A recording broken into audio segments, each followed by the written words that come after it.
morning, good afternoon, good evening. Thank you for tuning in for today's episode. I'm your host, Ayushi Agarwal, a fellow IIM alumnus.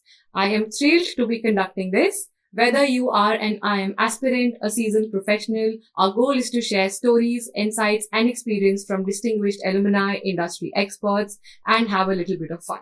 So let's get started. Today we have an extremely career-oriented power couple, Aparna and Aman.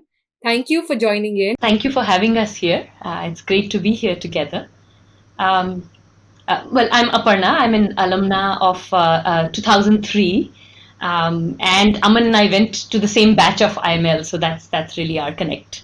Now I'm in consulting. I work at BCG. I specialize in the consumer sector and consumer insights. Thank you, Aparna. Aman, would you like to give a brief introduction? Yeah, absolutely. So I am Lucknow, batch of 2003. Aparna and I, as she already mentioned, were batchmates back then. Since then, I've pretty much been a career banker. I spent 10 years at Citibank, followed by 10 years in private banking internationally, Coutts UBP. And much more recently, I'm doing things on my own. So last year, I embarked on a more entrepreneurial journey, and that's where I'm currently. Thank you, Aman. So my very next question is, how did you two meet? Actually, we did not meet in IIM Lucknow. We both met in undergrad. Okay. So we had the same undergrad together. Both of us are engineers from Delhi College of Engineering. And then both of us went to IIM Lucknow by absolute coincidence. We Really? both ended up there. Are you sure it was a coincidence? No, total coincidence. He was headed to the US and I was taking the CAT and he took it as a backup, and then one thing led to another and we were in the same IIM, which was, our parents are still wondering about it. Sometimes life plans in ways you just cannot. Yes. So, of course, there are some challenges that you must have faced on this journey. So my question to each one of you is that, what are these challenges that you faced in maintaining dual careers? And, what are the compromises that you had to make? I think for us, we've always maintained a dual career, and maybe to the two of us, it came a bit more naturally because we went to the same undergrad, the same grad school. And so this idea of being equal partners was quite ingrained in the way we grew with each other.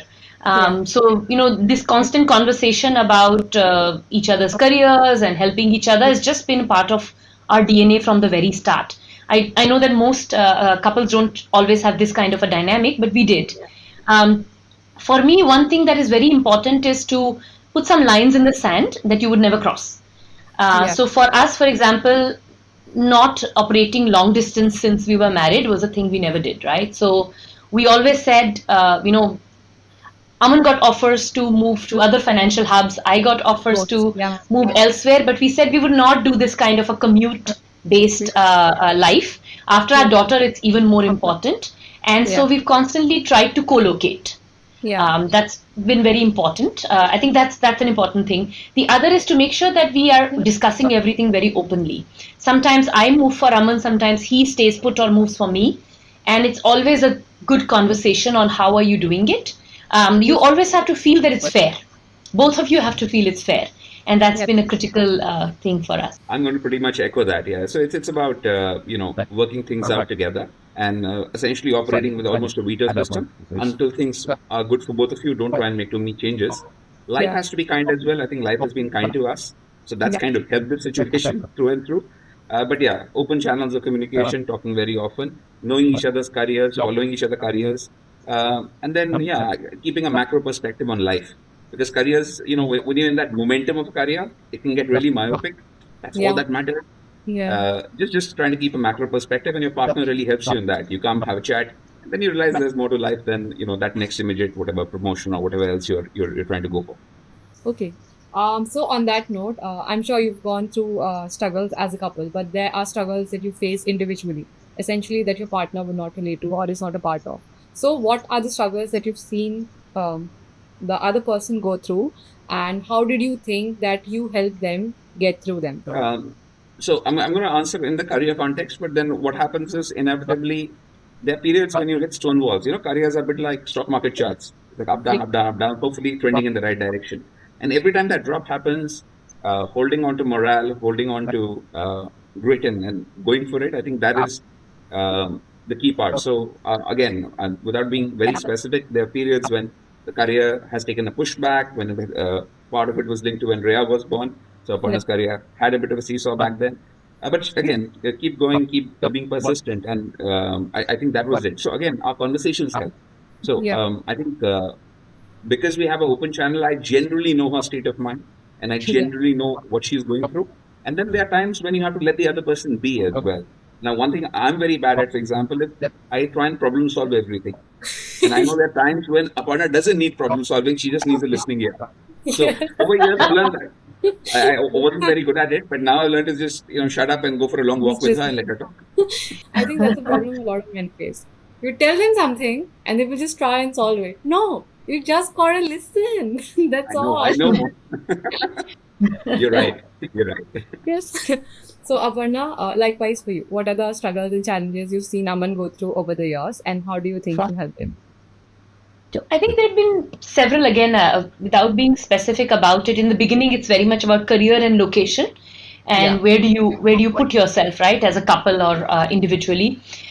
There are jobs that keep coming your way. I know there are other financial hubs outside of Singapore as well, right? And Yeah. those opportunities arise from time to time.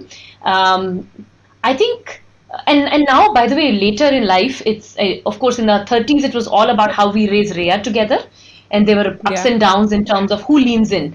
There were times when, especially after maternity, when I came back, when Aman had to really lean in to enable me Yeah. to get back to my 100%. He had to really lean in. I know so many of our WhatsApp groups where they're like mostly women, and then Aman is there, holding the fort and managing Rhea, and everyone is like, I mean, there's a bit of judgment around it sometimes, but he's totally cool with it, right? He just handles it really, really well.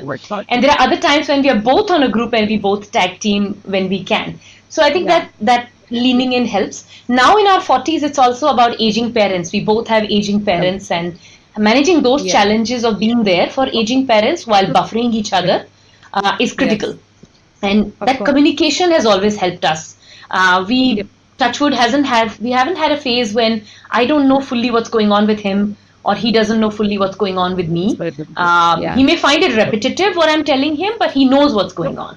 Yeah. And Yeah. that I think is a huge thing, because then we can plan as a team. I think most importantly, you're a team. Whether you're a double Yeah. income family or a single income family, if you're a good team and you're buffering each other well, then you're Yeah. working out well. And that requires constant communication, over communication, even. I have one question for Aman. So, like you mentioned that he'll be on WhatsApp groups and there will be a little judgment flying around that. So, Aman, how did you feel about it? And how were you so cool about it? And why do you think that exists? Like, in the first place, it shouldn't be the case. Like, everybody is just taking care of the child. How did you navigate through it? Actually, I don't find it very difficult. And I'll tell you why. My focus is always on my daughter. I love her. I'm very proud of her. Yeah. And anything I do for her doesn't feel like work to me. I mean, to me, it's just something I need to do. And I don't really care. I've been to, I remember a school function where we had a three-legged race, and I was again the only guy there. I just picked her up and ran. So it was a lot more fun. The one thing I'll outline is that I think you need to have a lot of fun in life. And Yeah. fun in life doesn't come with definitions. It comes with the situation and situational awareness. So it Yeah. doesn't matter who's around you. Just have fun. I love what an impact it has on Rhea, actually. We have a daughter, we're raising a daughter. So with Rhea, one thing that happened is there was some mom with some birthday, etc., etc., and she went to the birthday. The mom was trying to reach me constantly with a lot of questions, and I kept telling her I can't pick up the phone on a work day. Just message me, I'll message back. I'm able to Yeah. multitask on WhatsApp. I can't do that I can't pick up the phone. I'm on calls. So when Yeah. Rhea eventually went to the birthday, she got a little bit of, your mom is so unreliable and, so hard to reach. And Yeah. I loved how she addressed it. I didn't care, because the way she addressed it, I was just all about how Yeah. proud I was. She says, my mother works full time and she manages Wow. me as well. And my father helps manage me too. So it's all good. And then I was like, wow, that's it. If as long Yeah. as she knows how to handle this, Yeah. I say, you talk to my Like she's papa if you can't reach my mama. And that she's amazing that way. And I feel we're raising someone who's very sorted, because we are modeling something for her, yeah. consciously or unconsciously, that's leading to a pretty sorted kid. And if she knows how Yeah. to handle it, of course we can handle it. Like we touched upon the money aspect a little earlier, and you said when you stop thinking about is when you have it enough.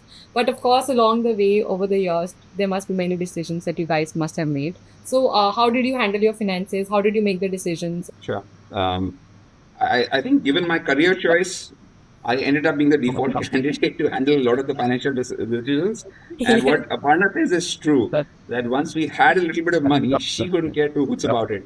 yeah, And therefore, I had to be the money manager by default because then she wanted to have a lot of fun in life. yeah, But yeah, I mean, the only thing is, I make sure I'm very transparent with her, with all the finances. I yeah, keep very meticulous records. yeah, She can access every bit of whatever investments we have, whatever insurances, whatever portfolios. She's always in the know. And anytime I'm making a significant shift in our risk appetite, she knows. So she knows yeah, what my risk pool is, what my safe pool is, yeah, and I don't deviate. I mean, for me, like it's almost like approval. If I need to deviate, I go to her, make sure that she says yes before I do anything. yeah. We just started doing private market investments, and there I think we tag team well. I always run opportunities by her, and it is just that look, she's a career consultant. She absorbs knowledge very fast, and she's Yes, able to reflect on it very fast. And I yes, can take care of the quant side and the numbers side of it. yeah, So again, it's a good tag teaming that works. yeah. I get to be in the driver's seat in this one. I enjoy that. It's Yeah. as I said, a career deformity. But that's how we're working it. Very Yeah. nice. No, he's much better with it than I am, and it's what he does for a living, right? So, in that sense, I trust fully how he deploys it. But I think the trust and the communication is important because he does tell me sometimes on a Sunday when I'm so brain dead, he'll be like, "I need to explain to you what has been happening." It's like, okay, I need to focus. There's also another aspect that comes that each of us have our own families, and sometimes there Yeah. are financial matters that enter into that equation. There Yes. also we keep communication constantly open, right? With my family and his family, we know what's going on with each other's families and if any financial obligations and how those are being managed. That's Yes. important because I think if you Yeah. don't talk about it openly, that's where the other person imagines more than what's Of happening, right? If you keep course. talking Yeah. about it, then I think it's a very easy thing to manage because it's a multi-pronged relationship. It's your finances, Yes. my finances, Aman's finances, our joint finances, and then our family finances in our individual Correct. families. It gets more and more Yes. complicated with time. Definitely. I think that also leads me to my next question. That, of course, with finances, family matters come in, right? Children, parents, caregiving. So, how has that over the years evolved, and how have your roles been? How have you managed that along with your career, along with your child, and setbacks? I think on childcare, finances, I think Aman knows better how he manages it. I'm not the biggest expert there. But on family matters, we both tag team. So on most of those WhatsApp groups, we are both there. I have to say, Aman leans in a lot more on certain things. I sometimes lean more on certain things. So, for example, Hindi is my responsibility, math is his. Yeah. English, she's fine without us. And in fact, we can only ruin her English, actually. She's pretty good at that. So we each have our own roles and responsibilities. We do have certain guardrails, by the way. Like we don't contradict Yeah. each other in front of Rhea. So Yeah. if, obviously we're not 100% perfect at it, but when it comes to decisions around her, if one person has taken a stand, then the other backs that stand. If we have to Okay. discuss a different opinion, we do it offline. Yeah. If Aman's taking the lead on math, then I will play backup. Right. If I'm taking the lead on Hindi, then Aman plays backup, right? And then we don't question it. It makes it efficient, I guess, much like management, but it also makes it easier for Rhea, and it creates that mutual respect communicated to your child. Yeah. That's very important because I think if you're bickering in front of her, then the kids start to play you off each other, and you don't want that at any point. That's important. Yeah. Yeah, and I think extending that to parents, for example, yeah, the needs of parents are growing. They're not keeping as well. I think there also we have kind of an established code. Of late, my parents have needed me a little more. Partner knows that, so I go on certain evenings. I'm not around. She knows it. She backs me up. Rhea's kind of taken care of. When we travel, we always back each other up. I try and avoid traveling. My job doesn't involve much travel now because of Yeah. the startup nature. Earlier, it used to. So we would always make sure that one of us is in town when the other one is traveling. So I think in all these years, I think there are 2 days when both of us have been away simultaneously, and then Okay. we've had to make arrangements, Yeah. which I think is a good achievement there. Yeah. Only two Yeah, in days. 10 years, just 2 days. Wow. Other than that, one Only of two us is days. always in town with her. Okay. The next question is that if I had to do it again, there is always this question, if I had to do it again. So, any tips, recommendations, any watch outs for the audiences, any people, who are mid career, starting their careers, or are planning ahead in the future? What are the tips and recommendations that you'd like to give them as a All couple? over again, I would focus on fitness a lot more in my early Oh, years, frankly. In my yeah, 20s, I just thought I could eat whatever, like this paratha stories from Thapa and whatnot. yeah, I feel like I just didn't think of fitness in my 20s. Then I got pregnant, I put on a lot of weight, and I didn't care about fitness for a while. And then I think in my late 30s, I discovered it. I would say if there's okay, one thing I would do again better is I would get into fitness a lot earlier and I would stick with correct, it a lot more consistently. Now in my 40s, I'm much more into fitness. I'm not the fittest person around, but there are certain things that I do on a regular basis, whether it's running or yoga or whatever it is. It helps you yeah, perform better. If you look at all the exactly, leaders in the world, CEOs in particular, it's called the 5 a.m. club or whatever it's called, they're all into fitness. It's the only yeah, way you can manage work and life in a high power yes, combination is by being at good fitness. If you're not fit, yes, you stress, you go down a spiral, yep, you don't sleep, you don't eat, and a whole bunch of things go wrong. Even in your right. personal life, your fitness helps you a ton, right? Your mood is elevated. If I could do one Yeah, thing differently, I'd get into fitness a lot earlier, I'd fitness say. a lot early. That's great advice, actually. Yeah, I discovered it very early on, thankfully. So, yeah, I work out regularly. But no, I agree. Yeah. Even I stopped working out for I think 1.5 year. That's it. That's when I actually started working. So, I put on weight tremendously, and maximum weight has been put when I came to Singapore, and I Mm, realized it's all stress related because my diet mm, hasn't changed that much. It is the mm. stress. So, yeah, I think a lot of people will relate to it. You substantially put on weight when you are working in your jobs, when you're highly stressed for whatever reason. And if you're an overthinker like I am, then you are gone. You will put on weight like air. So, yeah, fitness really, really matters. Thank you for voicing that out loud. I think reason you have to be fit is generally fitness is good, all that yada yada, you live longer. That's fine. I think the key reason is the energy it gives you at work. And as you enter your 40s, you will need that energy. So it is the what it does to your mood. It's the way you wake up, the way you feel energetic after a bit of Yeah, exercise. That is why you need to exercise. Because people sometimes think of exercise as something that will give you returns in the future. It right. gives you instant dividends. And I think that's what people forget. Most people in 20s may not appreciate it. But Yeah. I do think, I think it's an instant mood booster. And I think that's what, I think is key there. Yeah, no, definitely. Like one story when I moved here, I had heart palpitations. I've been fairly fit. I've never had any history, immunity wise. Otherwise, I've had some history, but immunity wise, I've never had some history. I was like, what is happening? Why am I getting these heart palpitations? Because I got everything checked up and everything was fine. And it literally just trickled down to stress because our generation, everything is accessible, right? And you don't take into account the emotional bit of it, maybe. Because I thought, oh, it's fine. Google is there, Property Guru is there, there is Grab, there are tons of apps. Relocation is going to be a breeze. But I did not take into account that I'm going to be away from my family, from the comfort of my house. I don't know Singapore. And I didn't even acknowledge it, right? And I stopped working out on top of it. Combined together. So yeah, even in your 20s, if you do something that you would not have done, something you're not comfortable doing, I think even in your 20s, it does affect you. And a lot of people don't realize it is really related to your body and mind connection. And when your mind is not at rest, it reflects on your body. At least when you work out, the stress is gone and you feel more comfortable. Yeah. Yeah, absolutely. Yeah, makes perfect sense. I think we've talked about it, we've touched upon it, but as a career oriented couple, is there any other advice that you'd like to give to people out there other than fitness, open communication, and fairness? I personally think we've covered it all. Yeah. The only thing I'll probably leave you with is the fact that, you know, again, it goes back to the previous question a bit, but don't spend too much time even thinking about if I had to do it all over again. It doesn't really matter. Because you can't. Your memories, and then they've been created, better or for worse. Yeah. Just think forward Yeah. on what you want to do next and keep a perspective on life. The one thing I'll tell people is two things. One, when you're in a career, it's very, and especially when you have momentum. It is good to be myopic, focused on a target, you have a goal, you want to make everything happen, and that's good. But so that you're prepared for setbacks, you should always, somewhere, a part of you needs to be focused on the macro as well, the big picture. Yeah. And the ability to keep that macro somewhere at the back of your mind is really helpful when the setback comes.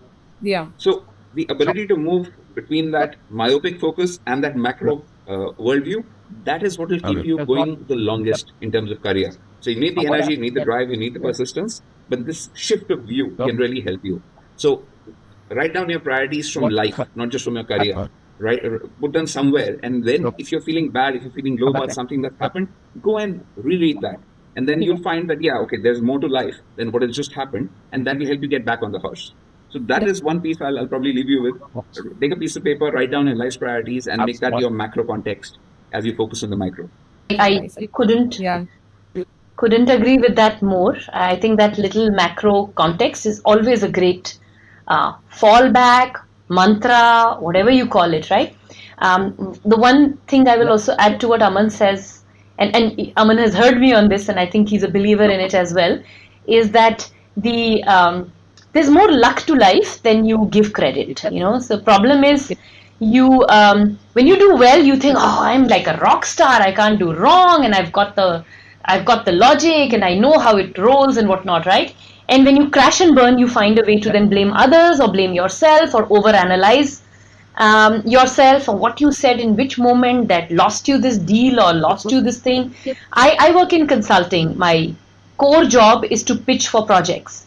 We lose projects with clients on the teeniest, tiniest inch of a fraction of difference versus our competitors who are just as good, right? Frankly. And there have been years when I've lost 10 projects in a row and obsessed about what am I doing wrong. And there have been years when somehow back to back, they materialized. And I think I'm the biggest rock star in the world. I think the one thing that I always try to stay grounded on is there's more luck in life than we give credit. Where you end up, what you do, how far you go, what boss you get, how you gel with them, what environment. It's so much luck involved in that. And if we could just breathe a little and realize that a lot of this is not in our control, I think you'll stress less. And if you stress less, you will roll with the punches more, you'll go longer and better and more grounded. So the stoicism or whatever you call it, don't give yourself too much credit when you're on a positive roll, and don't give yourself too much of a beating where you're on a negative roll, because frankly, there's luck in both sides of this, right? We talked about it earlier in the talk as well.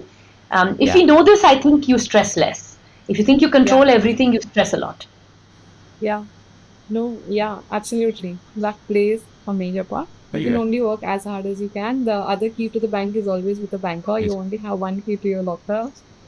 The other key will present itself if you're lucky enough. Exactly. What is something you think needs to change in the world? So this is more from a global perspective. And how can the IIM alumni across the globe help facilitate that change?